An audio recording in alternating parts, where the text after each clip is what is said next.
Current issue جو آج کل پاکستان کے مین سٹریم میڈیا کی بھی زینت بنا ہوا ہے اور سوشل میڈیا کے اوپر تو کافی دل دہلا دینے والی انفارمیشن سامنے آ رہی ہیں، اور وہ ہمارے صوبہ سندھ کے اندر رانی پور ایک جگہ ہے، وہاں پر ایک پیر صاحب ہیں اسد شاہ کے نام سے، ان کے گھر میں جو ظالمانہ قتل ہوا ایک کام کرنے والی بچی کا، فاطمہ جس کا نام تھا، بمشکل اس کی 10 سال عمر تھی۔ گھر والوں نے پیر صاحب کی خدمت کے لیے چھوڑا ہوا تھا، ظاہر ہے کہ جہالت عام ہے، اس طرح بچیاں لوگوں کے گھروں میں چھوڑنا خدمت کرنے کے لیے نہ تو یہ شرعی اعتبار سے حلال ہے اور نہ پاکستان کے قانون کے مطابق یہ حلال ہے۔ لیکن آپ کو پتہ ہے کہ ہم لوگ نہ دنیا کے ساتھ مخلص ہیں، نہ دین کے ساتھ، نہ اپنی آخرت کے ساتھ۔ صدیوں سے استحصال ہو رہا ہے غریب عوام کا، ان کی غربت اور جہالت دونوں کا فائدہ اٹھایا جاتا ہے، اور یہ جو پیر طبقہ ہے بالخصوص، ان کے علاوہ بھی وڈیرے، بڑے بڑے جاگیردار، پیسے والے لوگ صدیوں سے غریب لوگوں کا استحصال کرتے آئے ہیں۔ اسی کی ایک نمائندہ مثال یہ رانی پور والا واقعہ ہے۔ میڈیا کے ذریعے آپ کو کافی زیادہ تفصیلات اس کی معلوم چل گئی ہوں گی، میں ظاہر ہے کہ اس لیول پہ اتر کے تو وہ ساری گفتگو نہیں کر سکتا، وہ آپ کو آلریڈی معلوم ہے۔ میں تو اس کے ان پہلوؤں کے اوپر گفتگو کروں گا جو ہمارے اس پلیٹ فارم کا تقاضا ہے کہ ہم حق کے لیے آواز بلند کریں۔ افسوس کی بات یہ بھی ہے کہ سندھ میں پچھلی 3-4 دہائیوں سے اس سیاسی جماعت کی حکومت ہے کہ جو اپنے آپ کو ڈیموکریسی کا چیمپئن کہتی ہے، اور اپنے زوم میں وہ کارل مارکس کے نظریات کو آگے لے کے چلنا چاہتے ہیں، لیکن پریکٹیکلی وہاں پر اسی طریقے سے فیوڈلزم جاری ہے، پیر فقیری کی فارم کے اندر، اور یہ سارے پیر فقیر تمام جماعتوں کے اندر اعلیٰ پوسٹوں کے اوپر بیٹھے ہوئے ہیں۔ حکومتیں جب بنتی ہیں، خواہ وہ پیپلز پارٹی کی حکومت ہو، مسلم لیگ کی ہو یا پی ٹی آئی کی ہو، آپ کو وہی چہرے نظر آئیں گے، ان کے اپنے معاملات اسی طریقے سے چل رہے ہیں۔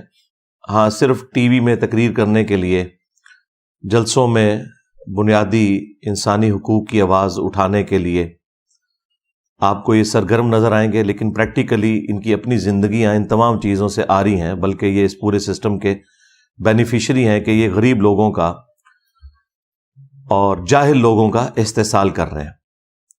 خود دیکھیں کہ ان کی اولادیں کتنی پڑھ لکھ گئی ہیں، دوسرے ملکوں سے پڑھ کے آئی ہوئی ہیں، لیکن اپنے علاقوں میں، نہ بلوچستان کے اندر اور نہ سندھ کے اندر، یہ لوگ سکولز اور کالجز یا یونیورسٹیز کو پروموٹ کرتے ہوں، بالکل آپ کو ایسا نظر نہیں آئے گا۔ یہ چاہتے ہیں کہ عوام جاہل رہے اور اس طریقے سے ہم انہیں اپنا غلام بنا کر رکھیں، کیونکہ جب جہالت دور ہوتی ہے تو سب سے پہلے ان لوگوں کی جو چودراہٹ ہے وہ سٹیک پہ لگ جاتی ہے، جن لوگوں نے لوگوں کی جہالت کا فائدہ اٹھایا ہوتا ہے۔ یہ اتنے بڑے 2 ہتھیار ہیں ان کے پاس، ایک جہالت اور دوسرا غربت، کہ جس کے ذریعے یہ کچھ بھی کر سکتے ہیں۔ ورنہ کس کا دل کرتا ہے کہ چھوٹے سے بچے، ہم خود بچوں والے ہیں، دوسروں کے گھروں میں خدمت کے لیے چھوڑ دیں،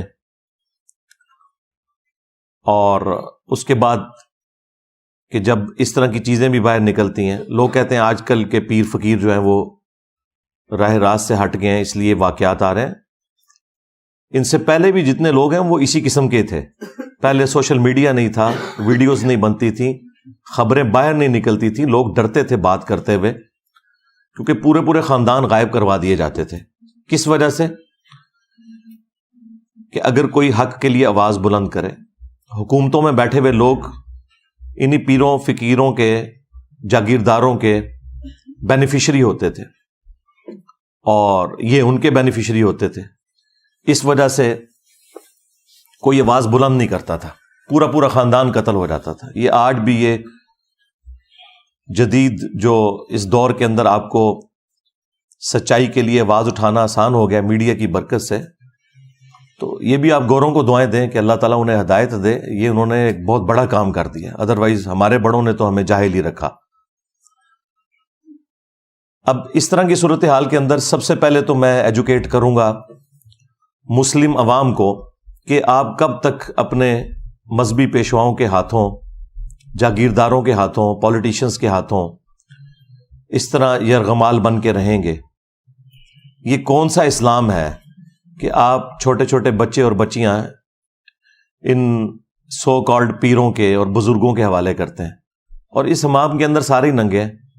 2 ہفتے پہلے ہم ایک جج کو ڈسکس کر رہے تھے، اس کے گھر میں ایک ملازمہ تھی، اس کی کتنی پٹائی کی جاتی تھی، جس طرح یہ اسد شاہ جو پیر ہے اس کے گھر میں بھی اس کی بیوی اس کی پٹائی بھی کرتی تھی، وہی سیم صورتحال، اس کے جسم میں بھی کیڑے پڑ گئے، ہڈی ٹوٹی ہوئی تھی جب اس کی لاش کو غسل دے رہے تھے، لیکن وہ غریب طبقہ تھا، خاموش ہو گیا، اور انہیں دبا کر ان لوگوں نے یہ بیان دینے پر مجبور کیا کہ یہ بیماری کی وجہ سے مری ہے، اور وہاں کے ڈاکٹرز بھی ساتھ ملے ہوئے ہیں، پولیس بھی ساتھ ملی ہوئی تھی۔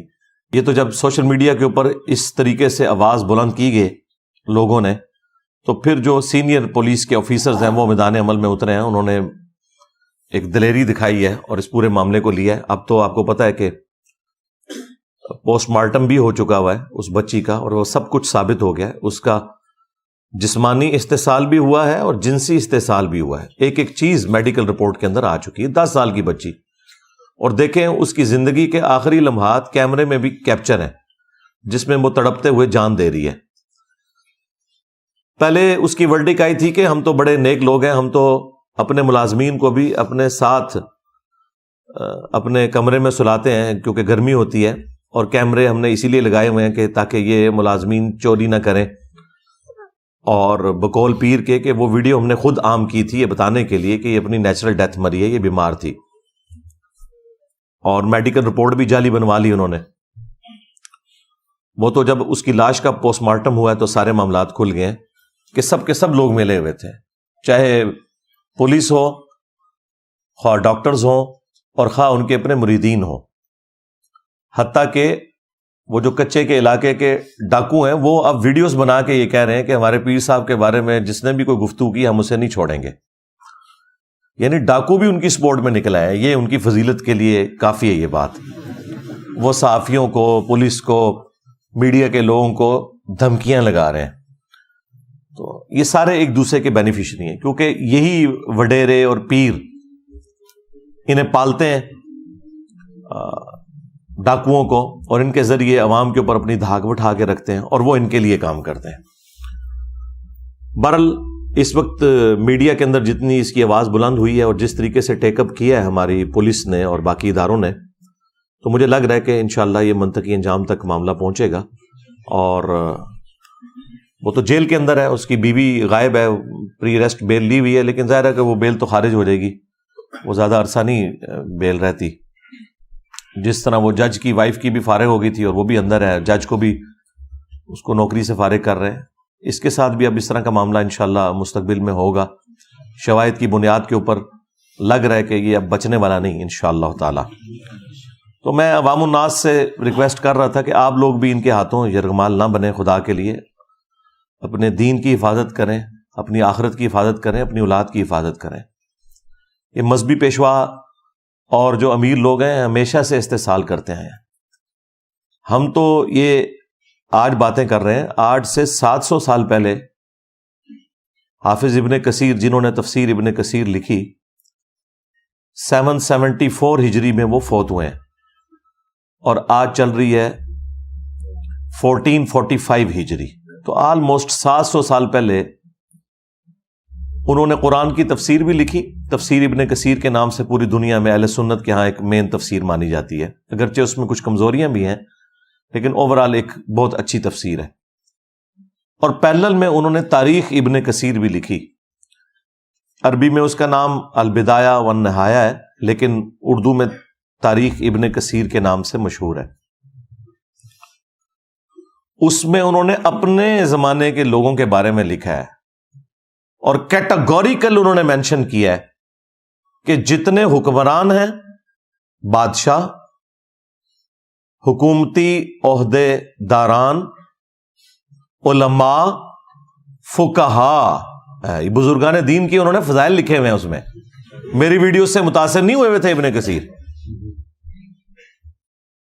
انہوں نے ان ساروں کے نام لکھ کے کہا کہ یہ سب کے سب لوگ یہ بچوں کے ساتھ منہ کالا کرنے کے مرض کے اندر مبتلا ہیں، سوائے جن کو اللہ بچا لے. اچھا، اور یہاں ترجمہ کرنے والوں نے نا بڑا گول مول کر کے ترجمہ کیا ہے اس کا. اس کو تو انہوں نے کہا کہ جی دنیا میں ایسے لوگ موجود ہیں جو یہ کرتے ہیں، دنیا میں. اچھا، اس کے بعد جو انہوں نے لکھا وہ جملے انہوں نے عربی میں تو لکھے ہوئے تھے، اردو میں سے ترجمے میں سے ہی نکال دیے. حافظ ابن کثیر نے لکھا کہ ماں باپ کی یہ ذمہ داری ہے کہ وہ اپنے بچوں کی پہنچ سے ان بزرگان دین کو دور رکھیں. یہ لکھا ہوا تھا انہوں نے، یہ انہوں نے نکال دیا کیونکہ پورا مدرسہ سسٹم اس کے اوپر چل رہا تھا.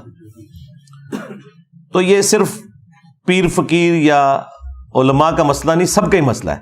لیکن ٹارگٹ دیندار طبقہ اس لیے زیادہ ہوتا ہے کہ وہ کسٹوڈین ہے، وہ کہتے ہیں ہم ٹھیکیدار ہیں دین کے.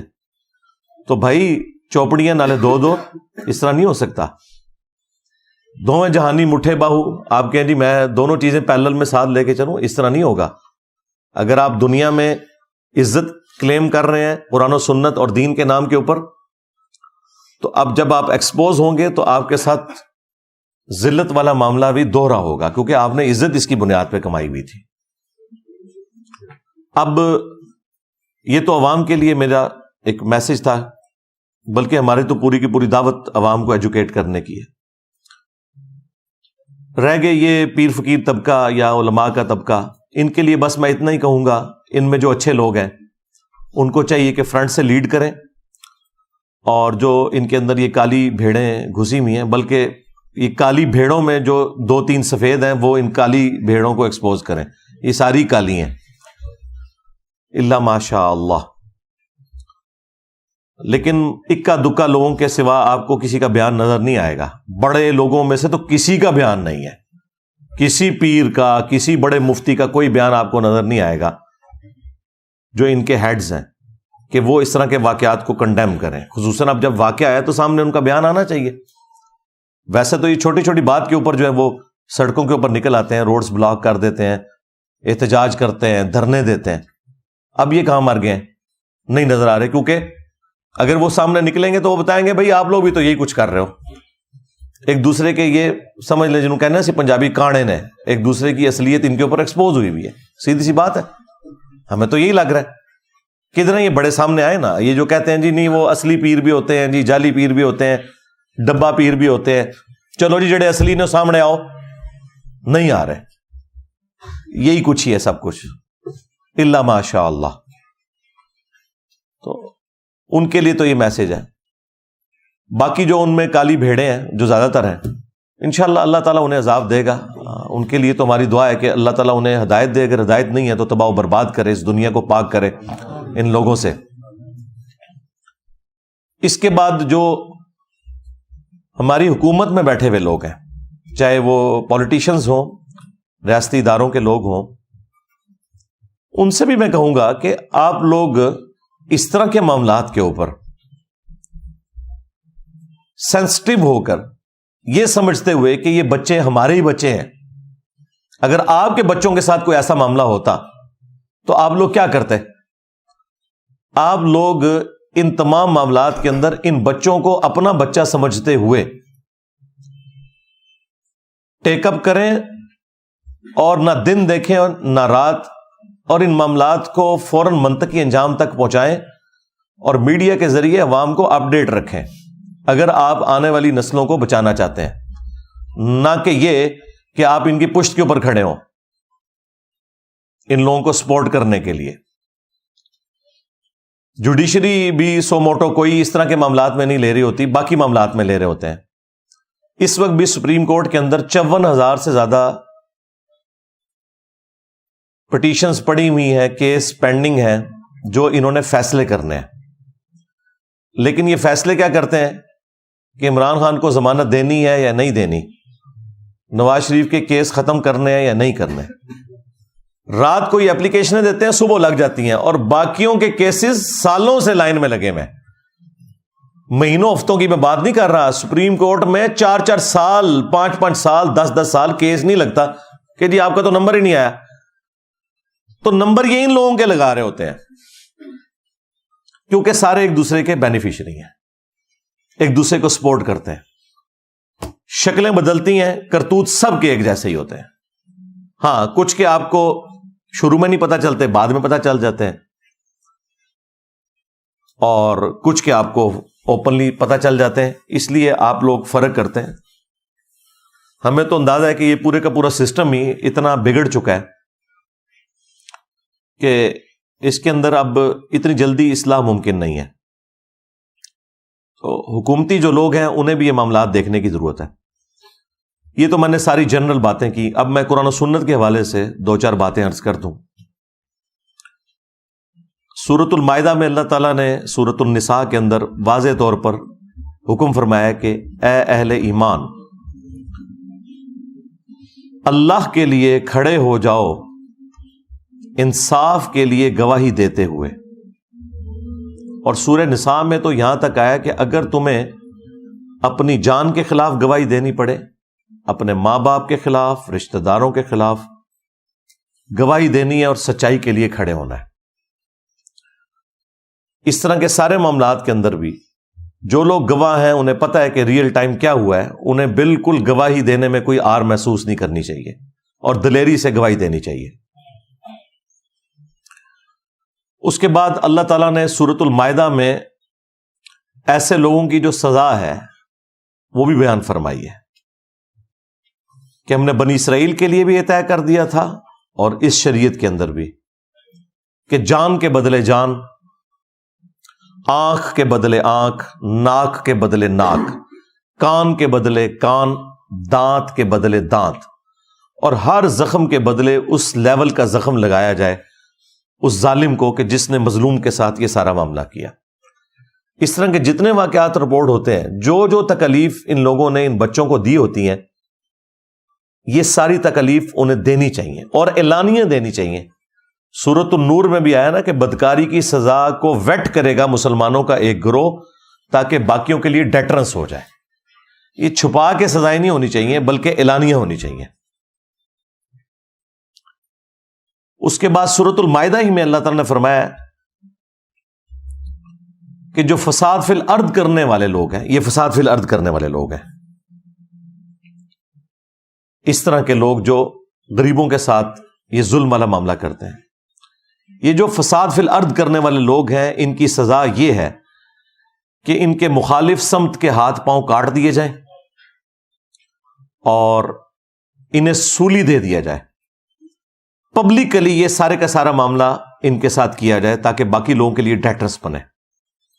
اس طرح کے جتنے بھی پیر فقیر لوگ ہیں یا حکومتی عہدے داران ہیں جو اس طرح کے معاملات کے اندر ملوث ہیں، ان کو اس قسم کی سزائیں ہونی چاہیے. اور یہاں تو قتل والا معاملہ بھی اس میں ایڈ ہو گیا، وہ تو بہت ہی سینسٹیو ایشو ہے. سورۃ المائدہ میں ہی اللہ تعالیٰ نے فرمایا کہ بس 2 استثناء ہے، ایک جان کے بدلے جان یعنی قتل کے بدلے قتل، اور دوسرا فساد فی الارض. ان 2 کیسز میں تو کسی کی جان لی جا سکتی ہے اور وہ بھی جوڈیشری کے تھرو، ہر شخص قانون ہاتھ میں نہیں لے گا. اس کے سوا جس نے کسی ایک جان کو بھی قتل کیا گویا اس نے پوری انسانیت کا قتل کر دیا. اور پھر اللہ تعالیٰ نے فرمایا جس نے ایک جان کو بچایا گویا اس نے پوری انسانیت کو بچا لیا. پوری انسانیت کو کیسے بچا لیا؟ ڈیٹرنس کی وجہ سے. اگر قاتل کو یہ پتا ہو کہ مجھے سزا ملے گی تو وہ قتل سے باز آئے گا. اور یہ اسے کیسے پتا چلے گا؟ جب اس طرح کی حرکت کسی اور نے کی ہوگی اور اس کی سزا اس نے ویٹ کی ہوگی. 10 سال کی بچی اس کے ساتھ جسمانی اور جنسی زیادتی کرنے کے بعد قتل کیا گیا ہے، نعوذ باللہ، اور میڈیکل رپورٹ بھی پھر اس کی خراب بنوائی گئی ہے اور گھر والوں کو بھی دبکا دیا گیا. یہ حالت ہے اس ملک کی. اس میں معافی معاملہ ہونا ہی نہیں چاہیے. اس طرح کا جو قتل ناحق ہے ایک مؤمن کا، اس کے بارے میں تو سورۃ النساء میں آیا کہ ہمیشہ کی جہنم ہے سزا. جی ہاں، ہمیشہ کی جہنم. اور اس کو سپورٹو وہ حدیث بھی ہے ابو داؤد کی کہ اللہ تعالیٰ قیامت کے دن یا تو شرک معاف نہیں کرے گا یا قتل ناحق کو معاف نہیں کرے گا، باقی ہر گناہ معاف کر دے گا جس کے لیے چاہے گا. یہ دو گناہ ایسے ہیں کہ جن کے بارے میں اللہ تعالیٰ کا سٹانس بہت سخت ہے.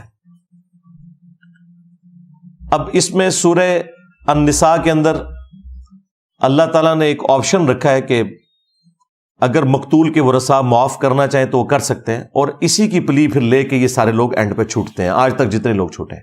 لیکن انہیں یہ پتہ نہیں ہے اس کیٹیگری میں فال نہیں کرتی. یہ فساد فی الارض ہے اور اس کی سزا جو ہے وہ اسٹیٹ نے دینی ہے. اگر مقتول کے ورثاء معاف بھی کرتے ہیں تب بھی جو ڈیٹرنس پھیل گئی ہے عوام الناس کے اندر، جو لوگ گھروں میں بیٹھے ہوئے سہم گئے ہیں، جن کے بچے ہیں، ان کے دل سے خوف کون کم کرے گا؟ اس کے لیے پھر یہ ہے کہ اسٹیٹ فرنٹ سے لیڈ کرے گی اور فساد فی الارض کی سزا ان لوگوں کو دی جائے گی. یہ بالکل نہیں چھوٹ سکتے. اسی لیے اللہ تعالیٰ نے قرآن پاک میں باقی گناہوں کے معاملے میں تو معافی کی روش اختیار کرنے کا حکم دیا، حقوق العباد کے معاملے میں بھی کہ ایک دوسرے کو معاف کر دیا کرو. لیکن قتل ناحق ایک ایسا گناہ ہے کہ جس کے بارے میں اللہ تعالیٰ نے قرآن پاک میں سورۃ البقرہ میں فرمایا وَلَكُمْ فِي الْقِصَاصِ حَيَاةٌ يَا أُولِي الْأَلْبَابِ. قتل کے بدلے میں، قتل کرنے میں انسانیت کی زندگی چھپی ہوئی ہے اے عقل مندو، تاکہ تم ڈر جاؤ. یعنی ڈیٹرنس اسی میں ہے کہ جس قاتل نے قتل کیا اس کے بدلے میں اس قاتل کو قتل کروایا جائے اور معافی کی روش اختیار نہ کی جائے. یہ قرآن کا اسلوب بھی نہیں ہے کہ آپ قاتل کو معاف کریں. حتیٰ کہ بخاری اور مسلم دونوں میں حدیث موجود ہے کہ قیامت کے دن سب سے پہلے قتل کے مقدمے کا فیصلہ ہوگا. سب سے پہلے قتل کے مقدمے کا. جی ہاں، ایک حدیث ابو داؤد کے اندر ہے کہ سب سے پہلے نماز کے بارے میں سوال ہوگا، لیکن وہ ہے حقوق اللہ کا معاملہ، کیونکہ سنن نسائی کے اندر ایک حدیث ہے کہ حقوق اللہ میں سب سے پہلے نماز کے بارے میں فیصلہ ہوگا اور حقوق العباد میں قتل کے مقدمے کے بارے میں سب سے پہلے فیصلہ ہوگا. اور وہ فیصلہ کس لیول کا ہے کہ ابو داؤد کے اندر حدیث موجود ہے کہ مقتول قیامت کے دن اپنے قاتل کو، الٹ ہوگا، یہاں تو قاتل نے قتل کیا تھا نا، وہاں پہ جو قتل ہوا وہ شخص ہے وہ اپنے قاتل کو پیشانی کے بالوں سے پکڑے گا، اس حال میں کہ اس کی اپنی رگوں سے خون بہ رہا ہوگا، اور وہ اسے گھسیٹتا ہوا اللہ تعالیٰ کی بارگاہ کے اندر پیش کرے گا. اللہ تعالیٰ کے عرش کے پاس پہنچ جائے گا اور کہے گا کہ یا اللہ آج مجھے انصاف چاہیے کہ اس نے دنیا میں میری جان کیوں لی تھی. اتنی اللہ سے فرینکنس ہے مقتول کی کہ وہ قاتل کو پیشانی کے بالوں سے پکڑ کے اللہ کے پاس پہنچ جائے گا. یہی حدیث جب سنن نسائی میں آئی ہے تو اس میں وہ صحابی کہتے ہیں کہ اس حدیث کی وجہ سے وہ اپنا فتویٰ ساتھ دیتے ہیں کہ اعانت نہ کرو، مدد نہ کرو کسی قاتل کی مقتول کو قتل کرنے کے معاملے میں. اور وہ اسپیشلی حکمرانوں کو ذکر کرتے ہیں کہ اپنے معاملات کو سدھار لو. صحیح بخاری کے اندر ایک حدیث ہے، اس کو سپورٹو حدیث ترمذی میں ہے. ترمذی والی حدیث کے اوپر تو کلام ہے بعض محدثین کا، لیکن اس کے الفاظ بہت خطرناک ہیں. میرے نزدیک تو وہ روایت بخاری کی وجہ سے مضبوط ہو جاتی ہے. ترمذی میں الفاظ ہیں کہ اگر زمین و آسمان کی ساری مخلوقات مل کے ایک مومن کو قتل کرتے ہیں تو اللہ تعالیٰ پوری کائنات کو جہنم میں پھینک دے گا اس ایک مومن کے قتل کے بدلے میں. جامعہ ترمذی میں جو یہ حدیث ہے، اس کو سپورٹو جو بخاری کی حدیث ہے اس میں الفاظ ہیں کہ سیدنا عمر کے دور میں جب ایک قتل کا مقدمہ آیا تو سیدنا عمر نے کہا کہ اگر یہ پورا گاؤں بھی اس ایک بندے کو قتل کرنے میں شریک ہوتا تو میں سب کو قتل کروا دیتا، ایک بندے کے قتل کے بس. جامعہ ترمذی میں اور سنن ابن ماجہ میں حدیث ہے، نبی الاسلام نے فرمایا کہ اے کعبہ تیری خوشبو بہت اچھی ہے، لیکن ایک مؤمن کی حرمت اللہ تعالیٰ کے نزدیک تجھ سے بھی بڑھ کر ہے. اور جامع ترمذی میں حدیث ہے کہ نبی صلی اللہ علیہ وآلہ وسلم نے فرمایا کہ اللہ تعالیٰ کے نزدیک ایک مؤمن کا قتل کرنا اس سے بڑا گناہ ہے کہ کوئی شخص پوری دنیا کو تباہ و برباد کر دے. اب پوری دنیا کے اندر سب کچھ آتا ہے، سارے بزرگان دین، ان کے مزارات اور کعبہ شریف، سب کچھ کوئی برباد کر دینا، حرمت کی ساری جگہ ختم کر دے، اس سے بڑھ کر جرم ہے ایک مومن کا قتل. اور یہ صرف بات مومن تک نہیں ہے، صحیح بخاری میں حدیث ہے جس نے ایک کافر کو بھی ناحق قتل کیا، جو مسلم سٹیٹ کے اندر ٹیکس دے کر عہد کی پاسداری کر رہا تھا، جزیہ دے کر رہ رہا تھا، تو اللہ تعالیٰ ایسے شخص کے اوپر جنت کو حرام کر دے گا، یہاں تک کہ وہ جنت کی خوشبو بھی نہیں پائے گا، جو کہ 40 سال کی مسافت سے آ رہی ہوگی. یعنی کافر کا ناحق قتل کرنے والا جنت میں جانا تو دور کی بات ہے، جنت کی خوشبو بھی نہیں پائے گا. تو مومن کا قتل تو پھر بہت بڑے لیول کی چیز ہے. لیکن یہ ساری کی ساری حدیثیں، آیات ہماری کتابوں میں لکھی رہ گئیں. پریکٹیکلی مسلمان اس وقت دنیا کے امن کے لیے ایک خطرہ ہی بنے ہوئے ہیں، تھوڑے سے ہیں، زیادہ تر مسلمان تو ایسے نہیں ہیں، لیکن وہ تھوڑے اتنے ڈومیننٹ ہیں کہ اس دنیا کو انہوں نے جہنم بنا دیا. پاکستان کو تو بنا دیا ہے جہنم، آپ کے سامنے. نہ مسلمانوں کی جان مسلمانوں کے ہاتھ سے محفوظ ہے اور نہ نان مسلمز کی جان ان لوگوں کے ہاتھ سے محفوظ ہے. جب چاہتے ہیں، جس کے اوپر چاہتے ہیں چڑھ دوڑتے ہیں، اور ایک سمجھ لیں لا قانونیت والا معاملہ نظر آتا ہے. اس لیے میں نے قتل ناحق سے متعلق یہ ساری حدیثیں فی البدی بیان کی، اور یہ اتنی دفعہ میں نے بیان کی ہیں کہ وہ مطلب مجھے کوئی بیٹھ کے کوئی رٹا نہیں مارنا پڑتا. یہ آپ رات کو 12 بجے بھی اٹھا کے مجھ سے آیات اور احادیث سنیں، کیونکہ اس ملک میں تو آئے دن یہ احادیث ہمیں بیان کرنی پڑتی ہیں کہ خدا کے لیے بیسک ہیومن رائٹس کا کوئی خیال کریں، یہ دنیا کو رہنے کے قابل چھوڑیں، خواہ انڈیویجول لیول پہ ہو خواہ جماعتی لیول کے اوپر ہو، ایک دوسرے کی جان کی قدر کریں. اور اس میں آخر میں حکمرانوں کے لیے میسج ضرور دوں گا جنہیں بڑا شوق ہے پوسٹ حاصل کرنے کا، لیکن میں ببانگ دوہل کئی ویڈیوز میں کہہ چکا ہوں کہ حکمرانوں کی تو جہنم کنفرم ہے، الا ماشاء اللہ کو بچ جائے تو بچ جائے، حکمران نہیں بچتے. انہیں بڑی شیروانیاں پہننے کا اور بڑی ٹائیاں لگانے کا اور بڑے بیج لگانے کا شوق ہے، انہیں پتہ نہیں ہے کہ یہ پوسٹ کتنی خطرناک ہے. بخاری اور مسلم دونوں میں حدیث ہے کہ بدترین گڈریا وہ ہے جو کسی قوم کے اوپر گڈریا ہے، یعنی حکمران ہے، اگر اس نے انصاف نہ کیا تو وہ جنت کی خوشبو بھی نہیں پائے گا. ہاں جی، خوشبو بھی نہیں پائے گا. ایک اور حدیث ہے بخاری اور مسلم میں، تم میں ہر شخص نگہبان ہے، اس سے اس کی رعیت کے بارے میں پوچھا جائے گا. پھر نبی علیہ السلام نے اسے کھولا اور فرمایا کہ ایک خاوند اپنی بیوی اور بچوں کے اوپر حکمران ہے، اگر ان کے ساتھ انصاف نہ کیا تو اس کی پکڑ ہوگی.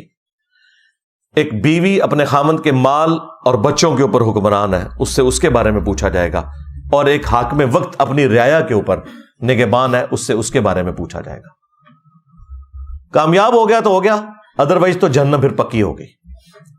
ہاں، اگر کوئی اچھا حکمران ہے، اس کے بارے میں بخاری مسلم میں حدیث ہے کہ 7 لوگوں کو اللہ کے عرش کا سایہ ملنا ہے، ان میں سے پہلے نمبر پہ عادل حکمران ہے.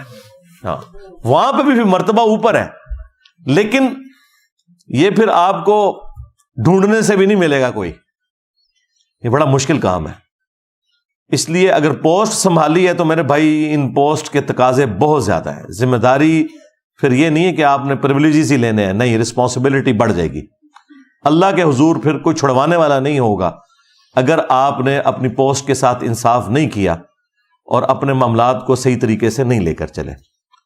ہم تو حکمرانوں کو بار بار اس طرح کے معاملات کے اندر جھنجھوڑتے رہتے ہیں، چیزیں ہائی لائٹ کرتے رہتے ہیں، اور عوام الناس کو تو خیر مسلسل ایجوکیٹ کر رہے ہیں کہ اپنے معاملات کو سدھاریں، کسی کے اوپر آپ ڈپینڈنٹ نہ ہو، اپنے آپ کو ایجوکیٹ کریں.